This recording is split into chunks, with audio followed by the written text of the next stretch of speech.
Right, it's another day, and I'm now going to go to the motorway, and hopefully it's dry enough I can check wastegate pressure. It needs to be dead dry, because otherwise it just spins the wheels even at like 100 mile an hour, as I found out last time, even though it wasn't wet last time. The roads are like patchy, but as long as there's sun on the motorway, they should be dry. So I'll take you along for the ride anyway, and we'll see what happens.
Right, so it's working great and it's fast as fuck and it sounds crazy, but it is over boosting. I set the boost controller to nothing, or at least I think I did, but I don't trust myself because I'm not an expert with this fucking Ignitron stuff yet. So just to rule out anything and make sure I'm not chasing my tail, before I change the wastegate spring, I'm going to run the wastegate directly actuator pressure, no extra, not actuator pressure, spring pressure. So no fucking solenoid at all, and just be sure that's going to work. I don't want to fucking think, oh yeah, it's the spring's fault, and it turns out it's because I've done something wrong and the solenoid's still doing the boost. So I'm going to do that now and then go out for another run.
having a quick look through the data logging from that drive, and clearly I've no idea what I'm doing with the ECU because it's not boosting anywhere near as much as it was when the controller was plugged in.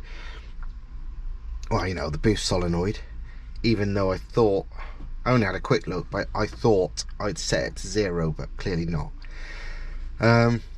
Because now I've bypassed it completely and I'm seeing pretty much flat 18-19 psi, which I would say is fine, you know, because it's likely to be running 30 plus, so you know, when fully mapped.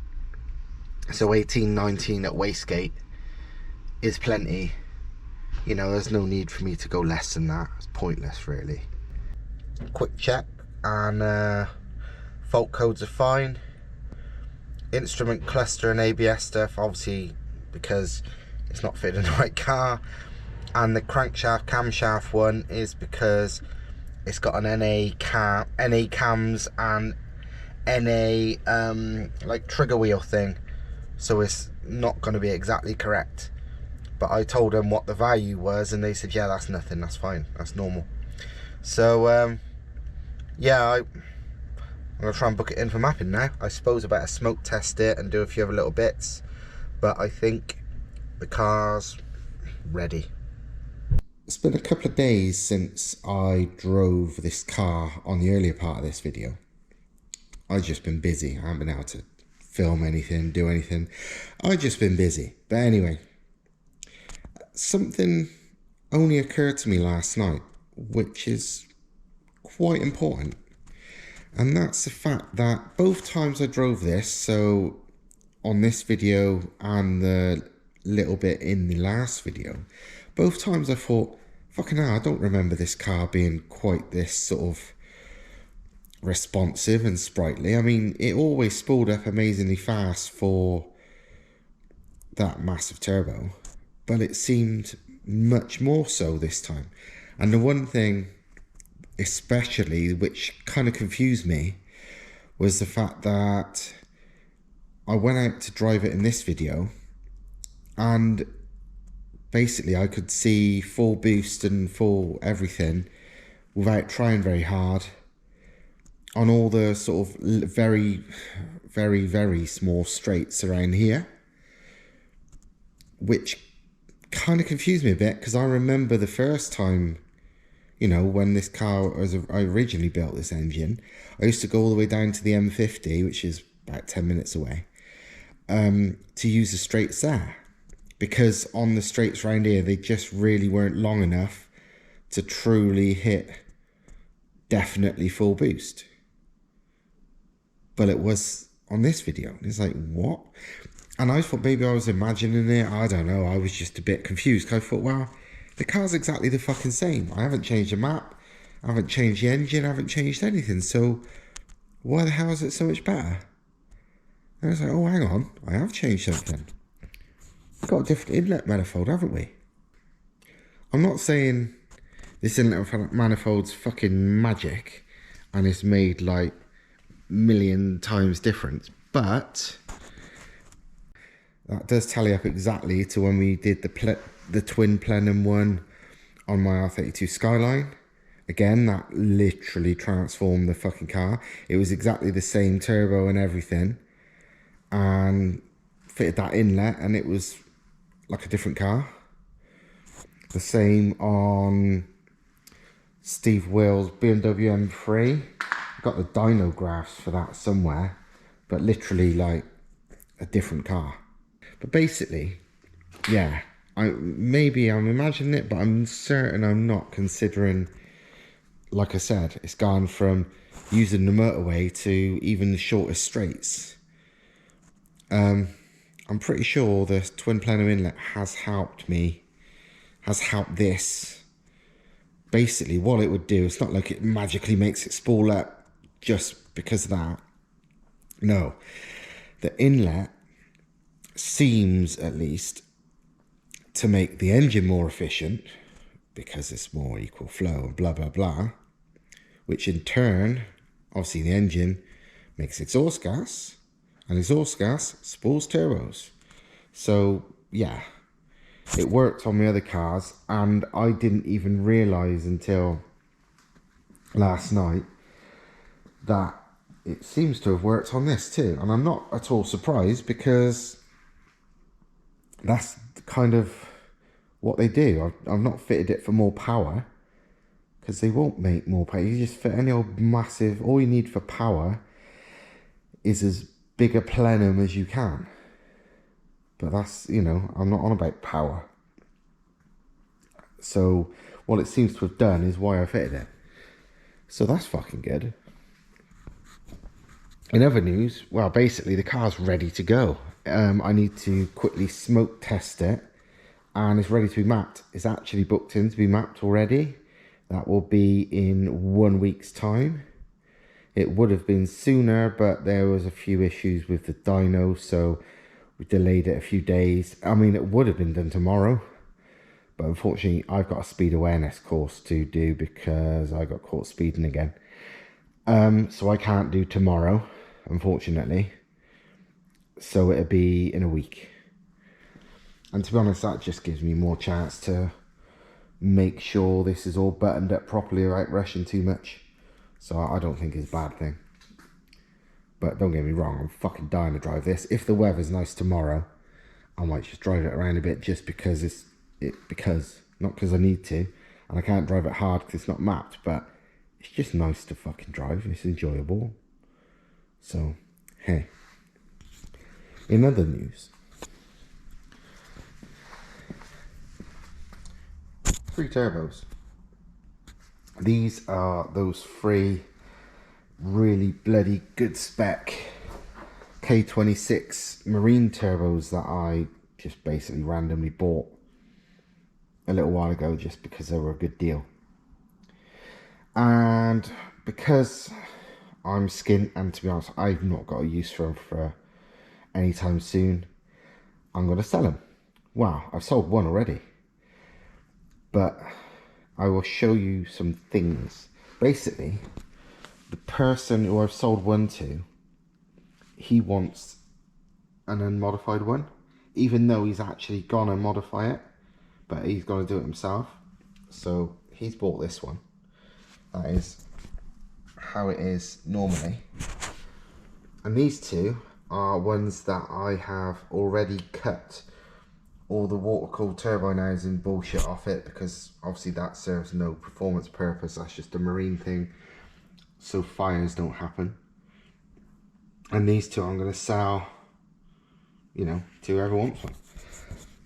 They're the same turbo. The difference is these 2 have got the, they've got like a bell mouth thing fitted to them as standard, which is pretty cool. It comes off, you can like, it's just a push fit, you can tap them off. This one hasn't got one, but it has got this cool cobra head elbow, so it's like a real tight turn, but it's very wide, so it's not at all restrictive. You can't see in there now, but if you look in there, it's a fucking lovely design. You can see it's all very smooth and goes in, and it's bloody good. But yeah, I mean, these 2 are like I said on the previous video, these 2 are like practically brand new. This one's, well, it's clearly used, but it's got absolute 0 play, 0 damage to the wheels, so it couldn't have had much use. So yeah, they're all bloody good buys, but that one's sold already. And these 2, yeah, I have basically removed all the water jacket, removed with an angle grinder, and welded a T3 flange on him, because the hole is exactly T3 size, it's just a different flange.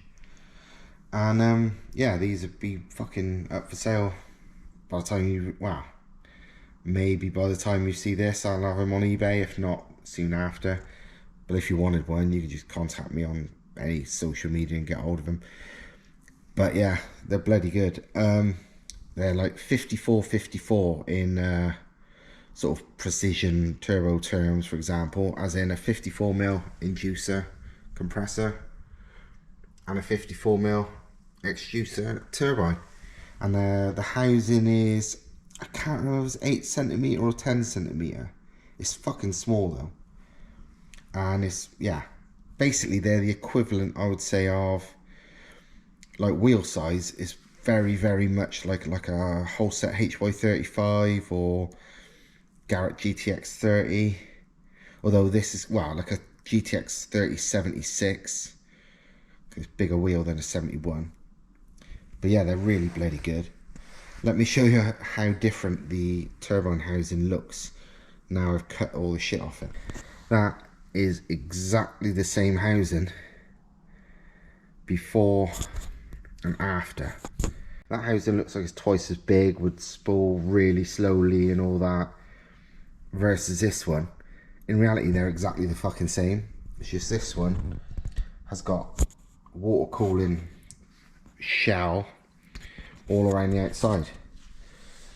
Yeah, it's a lot smaller, a lot neater, and a lot lighter once you've cut all that shit off it. Look, it's a really small housing.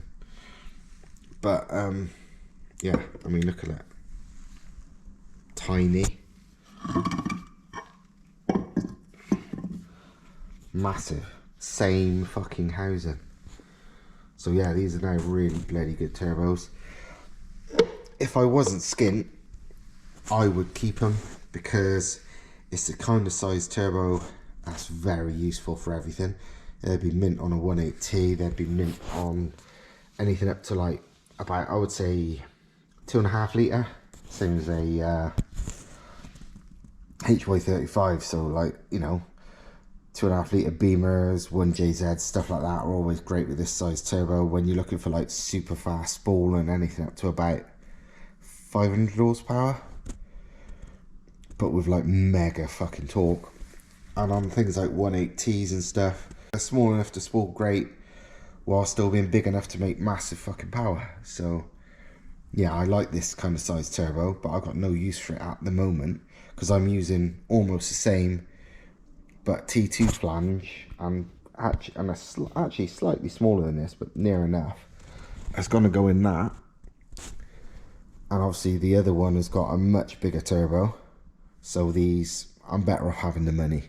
Because I ain't got much of that at the moment. But yeah, this one's sold. These two are going to be sold. Not sure on price. That one a little bit less than that one, because that one is definitely more used, even though, to be honest, neither of them's got any play, so that one's probably the bigger bargain than this one. I think I'll probably sell that one for, I don't know, 350 quid, and this one for 450 quid. I'm not sure. I'm really not sure yet. But yeah, good turbos for sale. If you want one, give me a shout. Not that one though, because someone's already bought it. He's actually one of my people that contribute to my Patreon, actually, which is fucking good, because somebody, not only does he give me a couple of quid a month or whatever it is, you know, as a thank you, a help for this bloody channel, he also needed a turbo and wanted this one. It's like fucking brilliant. So fair play to him. But because like I said, all this kind of stuff helps. But yeah, that is about it for this video. Maybe next video you see will be this getting mapped.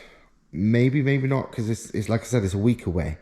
So if I've got some other interests and stuff before then, I will make another video. I mean, I might finish that engine off if I've got time, and I've actually got to go and pick something up that I kind of bought purely for sort of research purposes, which is quite interesting, so I might do a video about that.